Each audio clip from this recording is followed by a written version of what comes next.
আল্লাহ বিয়ে করাকে পছন্দ করে না অপছন্দ করে? তাহলে সেই আল্লাহ কেন প্রেম প্রীতিকে অপছন্দ করে? পুরুষ নারী বিবাহে বন্ধন হলে আল্লাহ নারাজ না খুশি? তাহলে সেই আল্লাহ নবী কেন একটা বয়ফ্রেন্ড গার্লফ্রেন্ডকে অপছন্দ করে? কখনো কি প্রশ্নটা আমাদের এসেছে?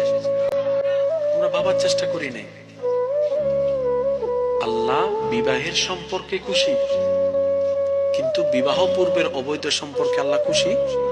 এবার আপনি সমাজে চতুর্দিকে একটু খেয়াল করে দেখেন, এই অবৈধ সম্পর্কটাই এত বেশি এক্সাইটেড হয়ে এমন কাজ করে ফেলে, শেষ পর্যন্ত সারা জীবন এটার দায় কাঁধে নিয়ে ঘুরতে হয়।